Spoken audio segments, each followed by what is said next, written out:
में आप सबका स्वागत। पूज्य जिज्ञासा आपकी, समाधान परम पूज्य मुनिपुंगव गुरुदेव के। सबसे पहले हम आमंत्रित कर रहे हैं मिथिलेश जैन और इसके पश्चात कमला सोगानी तैयार रहें। देखिए, नाम बोलने के बाद तैयार रहें, बिल्कुल टाइम बहुत कम रहता है। पहले आप ऑनलाइन वाले करें। अच्छा,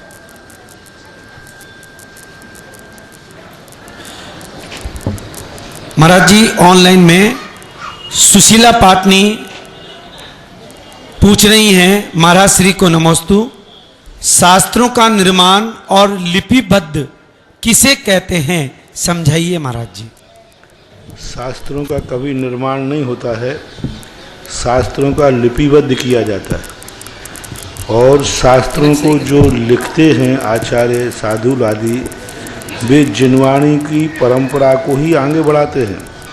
हम छद्मस्तों को कोई भी ग्रंथ लिखने का अधिकार नहीं है। गणधर परमेष्टि भी किसी भी ग्रंथ को अपनी तरफ से नहीं लिखते।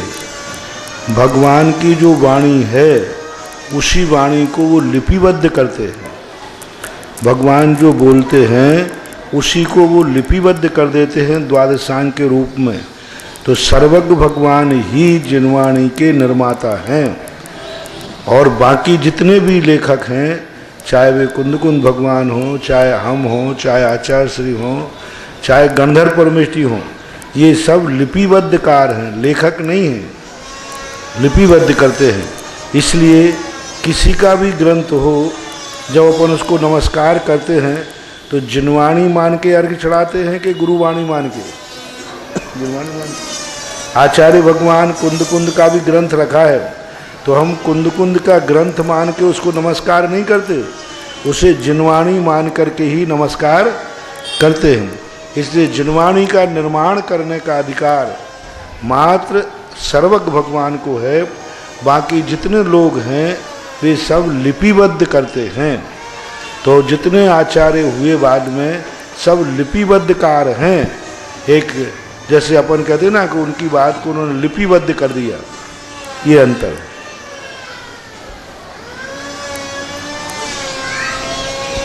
अमन मित्तल कोटा से पूछते हैं, महाराज जी मैंने आचार्य श्री से आशीर्वाद मांगा था, फिर मैं दीक्षा ले सकूं, कि मैं दीक्षा ले सकूं, तब उन्होंने ओम का उच्चारण करते हुए आशीर्वाद दिया। क्या इस उच्चारण का विशेष महत्व है?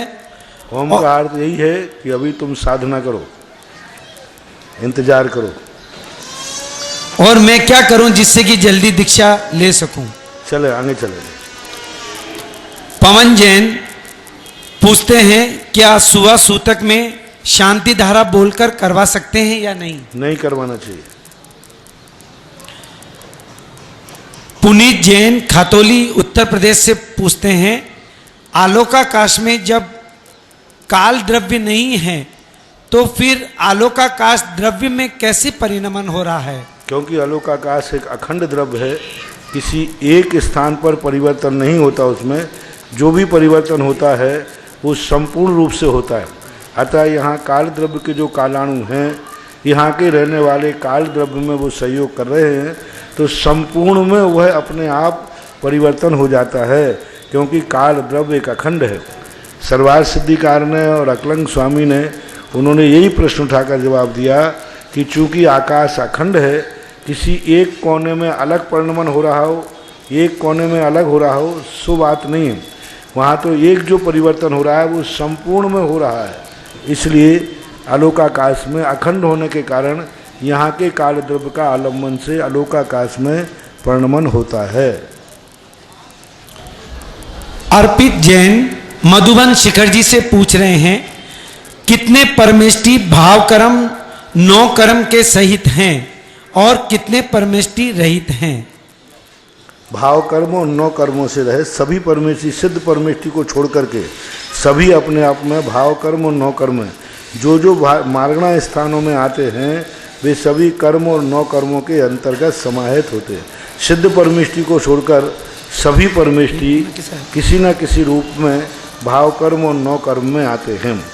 यदि अरहंत परमेष्टि को अपन करते हैं तो भाव मन की अपेक्षा से उनको अलग कर सकते हैं, लेकिन द्रव्य मन मनोयोग उनके पास भी है, और जब मनोयोग उनके पास है इसलिए उनको भी हम उससे अलग नहीं कर सकते। अमन मित्तल भाव कोटा कर्म उसका नहीं, भाव कर्म होता है मन उपयोग। तो अभी वो कर्मों को बांध रहे हैं, ईर्यापत आश्रव योग है, योग के, हाँ, क्योंकि उनका भी योग है, योग के माध्यम से उनको ले सकते हैं, क्योंकि उनको भी मार्गणा स्थान उपचार से कहे गए।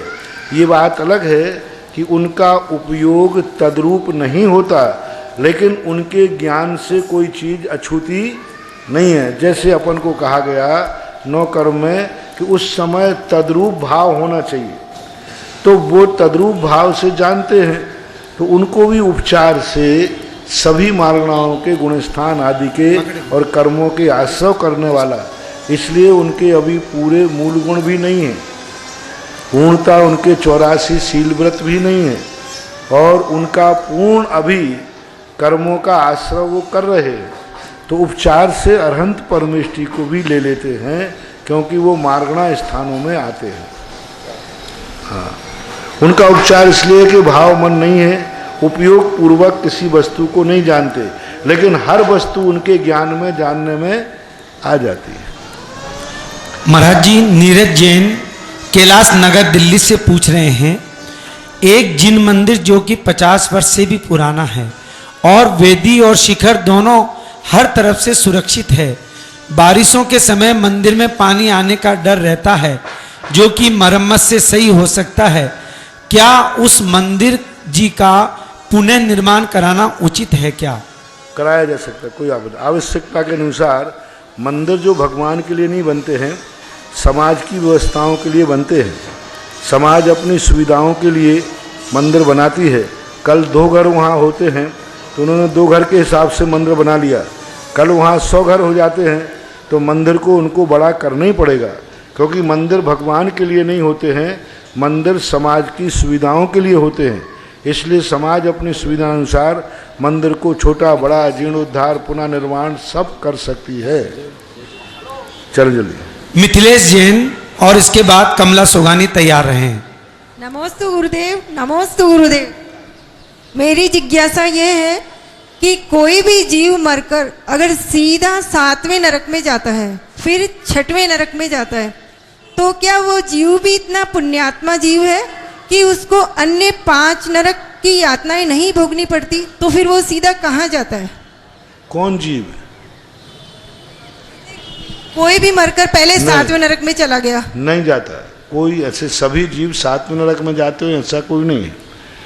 कोई जीव अपने कर्मों के अनुसार नरक में जाते हैं, और जितना ऊपर कर्मों नीचे नरक में जाता है उतने ही उसके पाप कर्म का उदय ज़्यादा है। कोई भी जीव नियामक नहीं कि 7वें नरक ही जाता है। पंचम काल में कोई 7वें नरक जाएगा ही नहीं। पंचम काल का कोई भी जीव मरकर 7वें नरक जाता ही नहीं है। 6ठे काल में नहीं जाएगा। 4थे काल में मात्र जीव 7वें नरक जाते हैं। 6 कालों में से 5 कालों में 7वें नरक नहीं है। कमला सोगानी, इसके बाद विद्या गदिया तैयार हैं। बोली, अरे उसको खोलो। नमोस्तु गुरुदेव, नमोस्तु गुरुदेव। मेरी जिज्ञासा है, दान और त्याग में क्या अंतर है? दान और त्याग में? दान में और त्याग में बहुत अंतर है। दान को पात्र देख करके दिया जाता है, त्याग में पात्र पात्र की अपेक्षा नहीं रखती, उसको छोड़ दिया जाता है। और दान देने वाला व्यक्ति किसको दूं किसको नहीं दूं ऐसा निर्णय करना अनिवार्य है, और त्याग करने के लिए निर्णय करने की ज़रूरत नहीं है। जैसे कोई ने त्याग किया कोई वस्तु का, मान लीजिए 1 लाख रुपया है, त्याग करना है कि मुझे अब परिग्रह नहीं रखना, तो वहीं छोड़ देगा। जैसे मुराद दीक्षा के समय सारे आभूषण उतार के छोड़ देते हैं। कौन उठाएगा कौन नहीं उठाएगा इससे कोई लेना देना, लेकिन दान देते समय सोचा जाता है नहीं मैं किसको दान दूँ, इसके योग्य कौन है। महाराज जी के चरणों में सादर नमोस्तु, सादर नमोस्तु। महाराज जी, मेरी जिज्ञासा ये है कि क्या हंसना पुण्य है या हंसाना महापुण्य है? और कभी कभी ऐसा भी हो जाता है कि हंसना हंसाने में कोई अर्थ का अनर्थ भी हो जाता है, तो क्या है हंसना, ऐसा? हास्य भी एक कषाय है, दोनों कषाय हैं, लेकिन एक सामान्य रूप से प्रसन्न रहना अलग है और हंसना हंसाना अलग है। वह कषाय के अंतर्गत आता है और कषाय ही है। यदि अपन हंसते हैं तो वो कषाय के अंतर्गत आएगा। प्रसन्नचित्त होना, प्रफुल्लित रहना अलग चीज होती है। श्री अशोक जी बाकलीवाल और इसके बाद श्रीमती अनीता राव का तैयार है। नमोस्तु महाराज जी, नमोस्तु महाराज जी, नमोस्तु महाराज जी। मेरी जिज्ञासा यह है कि दो आदमी में विवाद होने पर साधारणतः बोल देते हैं कि मैं तुमसे जिंदगी भर नहीं बोलूँगा या तेरी चौखट पर पैर नहीं रखूँगा। यह कौन सी कषाय के अंतर्गत आता है? क्या? दो आदमी में अनंतानुबंधी। नमोस्तु महाराज। इसके पश्चात श्रीमती नीरज गदिया तैयार हैं। नमोस्तु महाराज जी, नमोस्तु महाराज जी। मेरी जिज्ञासा यह है कि जब फिनरल के समय यदि अपन मंदिर से जैसे निकलते हैं, पहले फिनरल से पहले यदि मंदिर से निकलते हैं और बाद में यदि कहीं किसी के जाना पड़ता है हमको, और आकर वापस मतलब स्नान करने के बाद या कुछ भी करने के बाद मंदिर जाना जरूरी है या नहीं? किसी की बैठक में जाते तो? हाँ, बैठक में या फिनरल में जाना में। मरने के बाद? हाँ जी। हाँ, तो मरने के बाद मंदिर के आदि आप करके गए हैं तो बाद में मंदिर आना कोई जरूरी नहीं है। नमस्ते महाराज। पहले यदि आपने दर्शन कर लिया है तो कोई जरूरी नहीं मंदिर आना। नीरज गदिया और इसके पश्चात पवन बढ़जात्या तैयार हैं।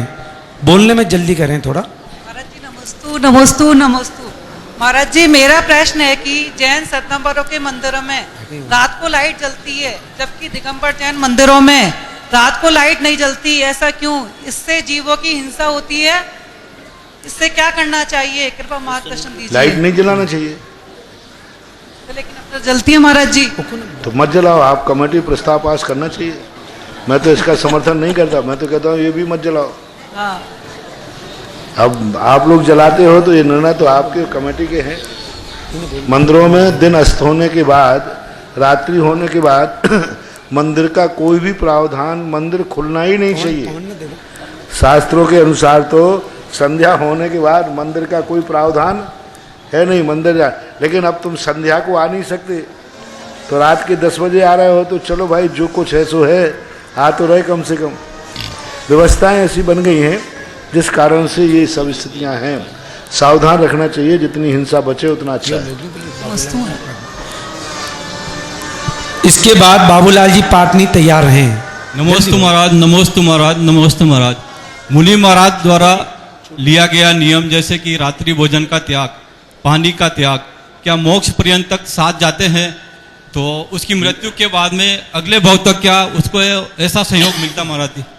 यदि उसने ऐसा नियम लिया है कि मैं मोक्ष पर्यंत तक के लिए त्याग करता हूँ, तो ऐसे नियम के साथ पुण्य उसका ऐसा साथ देगा कि उसको ऐसे कुल में पैदा कराएगा जहाँ रात्रि भोजन करने का उसको निमित्त ही नहीं मिलेगा। पुण्य कर्म बनता है, क्योंकि जीवन भर का लिया नहीं, मैं तो चाहता हूँ कि मोक्ष पर्यंत रहे, तो वो ऐसे कुल में करा देगा जहाँ तुम्हें रात्रि भोजन की कोई निमित्त ही नहीं मिलेंगे, अपने आप दिन में खाओगे। और देव पर्याय में उत्पन्न करा देगा, वहाँ रात होती नहीं, ऐसी पर्याय में ले जाएगा कर्म के। कोई इसने मोक्ष पर्यंत के लिए किया है तो वो देव पर्याय में उत्पन्न करा देगा, वहाँ रात होती नहीं।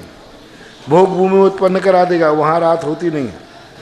तो फायदा तो है इससे। इसके पश्चात लता बाकलीवाल तैयार हैं। नमोस्तु, नमोस्तु।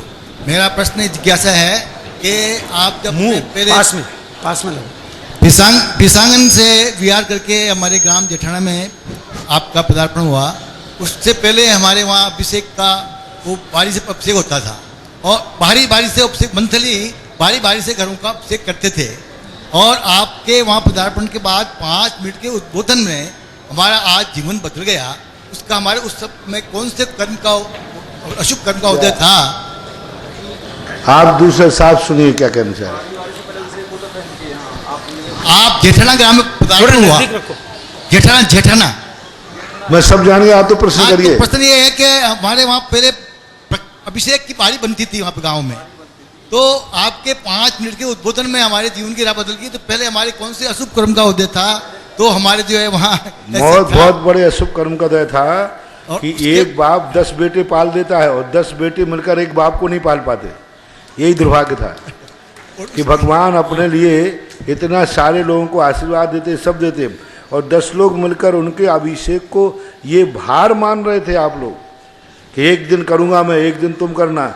जब एक किसी बुजुर्ग के लिए या भगवान के लिए बारी बांध दी जाती है तो समझ लेना चाहिए वो भार है।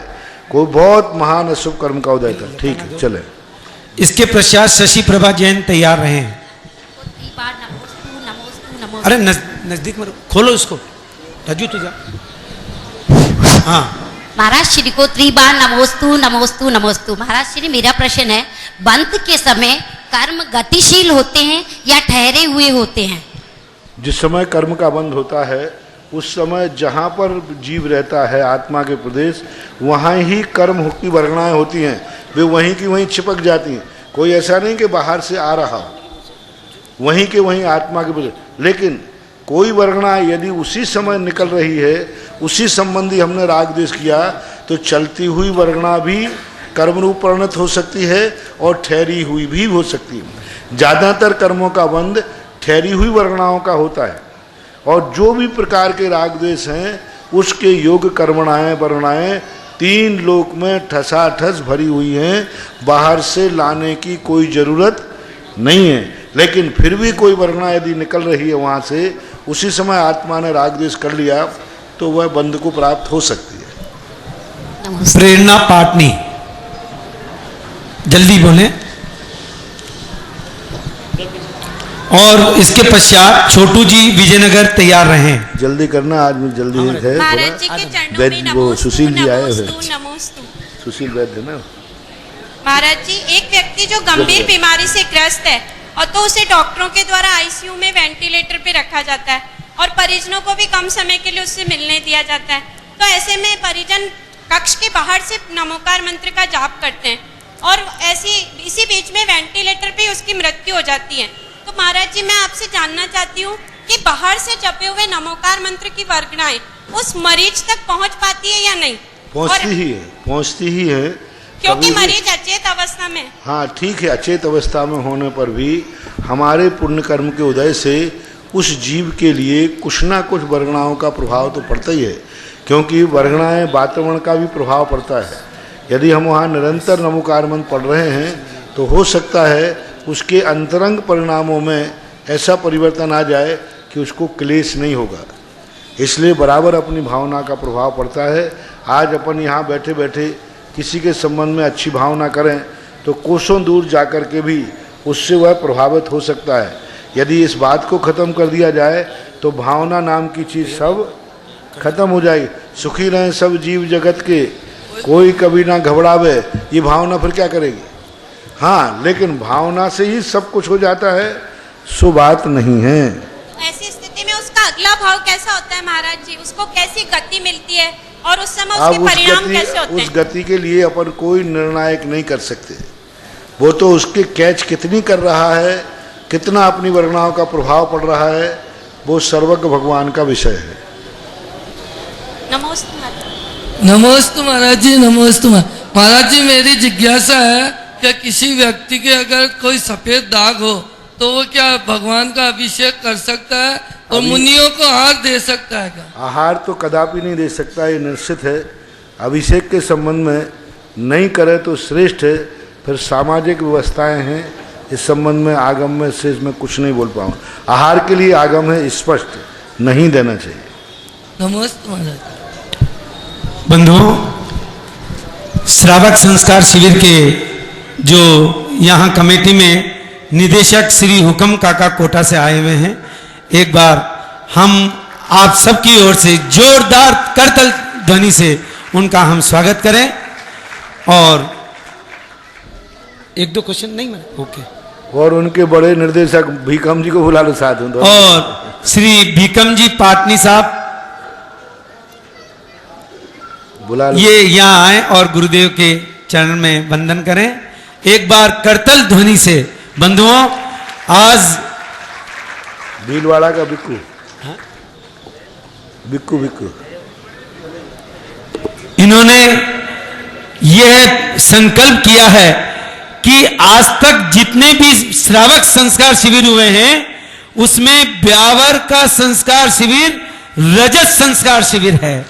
इसको ऐतिहासिक और न भूतो न भविष्यति, ऐसे हम ब्यावर के श्रावक संस्कार शिविर के लिए कर संकल्प हैं। आज सुबह से उसकी तैयारी कर रहे हैं। ब्यावर जैन समाज इनका हार्दिक अभिनंदन करता है। धन्यवाद। चलें, ओम शांति। दे दो हुक्म का, आरती दे दो उनकी।